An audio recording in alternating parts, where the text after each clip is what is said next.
Hai, gue Pita. Gue mendengar perkataan ini dari seseorang yang membuka mata gue.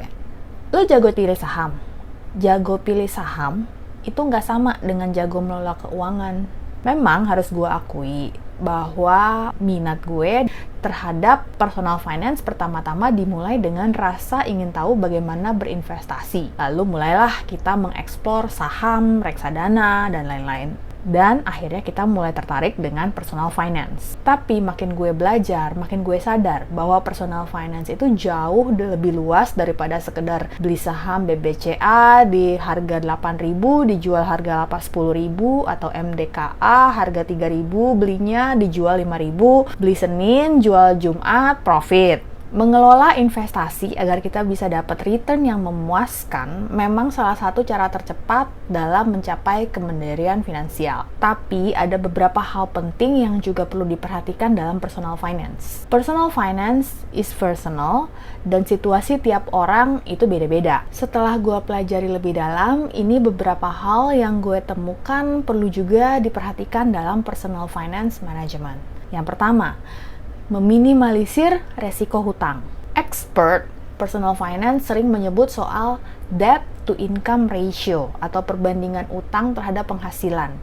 Istilah itu yang dianggap menjadi indikator bagaimana sehatnya kondisi keuangan personal seseorang. Yang sering disebut-sebut sebagai standar, debt to income ratio seseorang, batas toleransinya di sekitar 30% dari penghasilan. Kalau lebih dari itu, maka orang tersebut dibilang resiko hutangnya besar. Debt to income ratio dibuat dengan anggapan bahwa seseorang akan selalu punya penghasilan. Banyak sekali kejadian di mana seseorang yang tadinya debt to income ratio mereka sehat di bawah 30%, tiba-tiba harus kehilangan penghasilan, entah karena bisnisnya gagal, ditipu, merekanya sakit, atau mengalami PHK. Semua hitung-hitungan debt to income ratio yang katanya sehat itu melayang, dan hutang berapa persen pun akan tetap menjadi sebuah resiko. Karena resiko, makanya secara pribadi gue berusaha sangat sedikit menggunakan hutang untuk kebutuhan konsumtif sejak beberapa tahun lalu.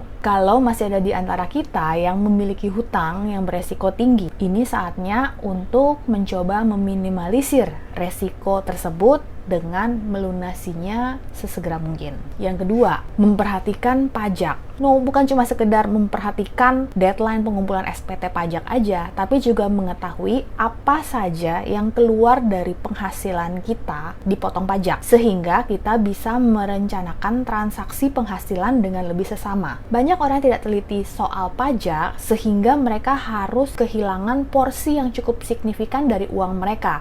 Padahal sebenarnya ada cara-cara untuk mengurangi beban pajak penghasilan kita. Salah satu cara yang sering dilewatkan orang adalah berinvestasi menggunakan rekening dana pensiun yang pajaknya akan lebih ringan ketika dicairkan. Kita harus tahu berapa pajak yang dipotong dari hasil investasi kita. Kalau terima dividen, saham dikenakan pajak 10%. Kalau bunga simpanan deposito 20%. Kalau gaji ada golongan-golongannya berdasarkan besar penghasilan. Kalau transaksi trading ada 0,1% ketika kita jual. Kalau terima warisan dari orang tua harus didaftarkan di SPT dan dapat surat keterangan bebas pajak penghasilan kalau tidak mau ditagih PPh berlipat ganda di tahun berikutnya. Dengan surat keterangan bebas pajak penghasilan, maka kita akan cukup bayar perolehan hak atas tanah dan bangunan saja. Dengan mempelajari dampak pajak terhadap keuangan kita, kita akan bisa merencanakan bagaimana mengelola aset dengan lebih efisien. Yang ketiga, mengelola arus kas. Pernah dengar istilah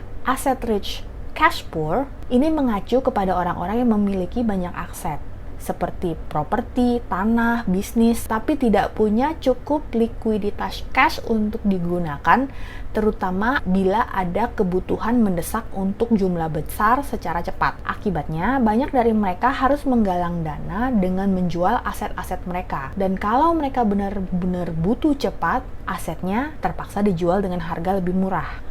Ketika kita belajar mengelola arus cash, kita akan bisa membuat alokasi mana dana yang bisa diakses dalam waktu segera, menengah, dan mana yang bisa menghasilkan cash secara teratur untuk keperluan operasional kita sehari-hari. Dengan memiliki perencanaan arus cash tersebut, kita bisa membiarkan aset yang tujuannya untuk investasi jangka panjang tetap bisa bertumbuh sebelum nanti dijual ketika dianggap harganya paling bagus. Yang keempat, mengorganisir dokumen keuangan. Mengorganisir dokumen keuangan tuh bisa dimulai dari hal yang paling gampang, seperti pastikan kita menaruh semua dokumen keuangan kita di satu tempat penyimpanan. Bisa satu folder atau tas atau di safe deposit box. Pokoknya yang kita tahu bisa diakses sekaligus. Jadi bukan, oh iya dokumen rekening bank ada di lemari kamar tidur, polis asuransi ada di rak buku, sertifikat rumah ada di safe deposit box, terus informasi rekening trading ada di laptop.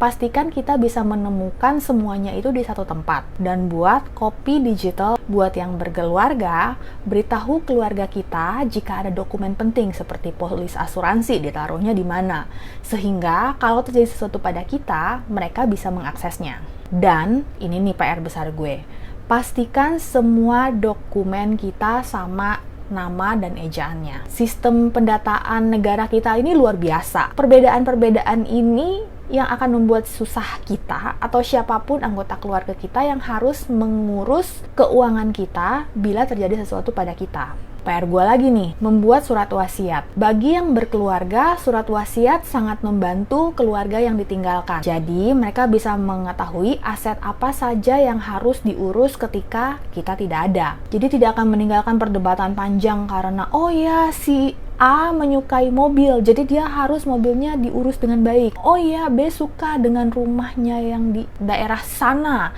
karena itu rumah yang di daerah sana itu tidak boleh dijual. Jangan ciptakan perdebatan panjang di antara keluarga kita, karena ya mereka harus membuat keputusan keuangan terhadap aset-aset kita dengan mengira-ngira.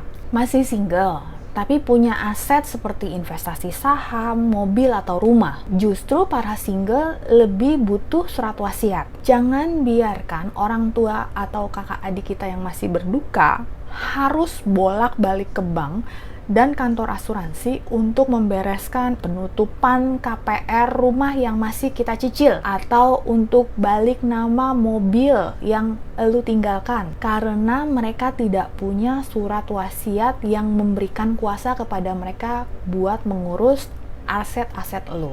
Orang tua, kakak, atau adik kita bahkan akan kesulitan menutup rekening di bank atau akun trading perusahaan manajemen investasi kita tanpa ada bukti kuasa yang diberikan kepada mereka melalui surat wasiat, tentu saja dengan didampingi oleh akte kematian kita. Ribet? Ya memang begitu adanya. Jago pilih saham itu tidak sama dengan jago mengelola personal finance. Ingat, it's not about how much you make, it's about how you manage your money.